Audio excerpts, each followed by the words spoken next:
అందరికీ నమస్కారం అండి. నా పేరు హరికృష్ణ. నేను పిఐ కంపెనీలో ఎండిఎం బయోలాజికల్గా పనిచేయడం జరుగుతూ ఉన్నది. సో ఇప్పుడు మనం కోటపాడు గ్రామంలో, ఖమ్మం జిల్లా కోటపాడు గ్రామంలో ఉండడం జరిగింది. సో ఈ మధ్య చూసుకున్నట్లయితే మిర్చి రైతులు విపరీతమైన పండాకు కొమ్మకుళ్ళుతో బాధపడడం జరుగుతున్నారు. సో దీని కొరకు మనం పిఐ కంపెనీ వారి పైలిన్ని డెమోగా చేయడం జరిగిందండి. సో అది ఎలా పనిచేసింది ఏంటనేది మనకి ఇప్పుడు మనతో పాటు రైతు ఉన్నారు, ఆయన అడిగి తెలుసుకుందాం. సార్ మీ పేరు, మీ ఊరు చెప్పండి సార్. సార్ మాది ఊరు కోటపాడు సార్. నా పేరు వెంకన్న సార్.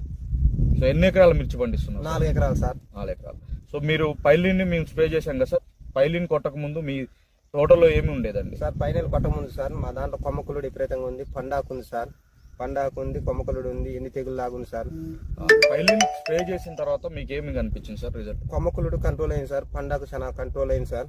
ఎదుగుదల అనిపించింది, పచ్చదనం బాగా వచ్చింది సార్. పంగసైడ్లు అయితే బాగా వచ్చినాయి సార్. కొమ్మకులుడు అయితే కంట్రోల్ అయింది, పండాకే నెంబర్ 1కి పోయింది. Okay sir, thank you. ఈ మందు పనిచేసిందని మీరు అనుకుంటున్నారు? చేసింది సార్. 3 రోజులు ఇప్పుడు కొట్టి అటు 6 రోజులు అవుతుంది సార్. 3వ రోజు కాంచి తోట వారికి అయితే పండాకు మాత్రం కంట్రోల్ చేసుకుంటూ అయితే వచ్చింది. ఇప్పుడు 6 రోజుల వల్ల పండాకు కొమ్మకులుడు మాత్రం కంట్రోల్ అయిపోయింది సార్. ఓకే, ఈ మందు మీ తోటి రైతులకు చెప్తారా? కొట్టుకోవచ్చు సార్, ఇది చాలా వరకు కొట్టుకోవచ్చు. మంచిగా ఉంది కదా సార్ మందు, రిజల్ట్ బాగుంది కాబట్టి కొట్టుకోవచ్చు అండి అందరూ. ఓకే అండి, థ్యాంక్ యూ. Thank you.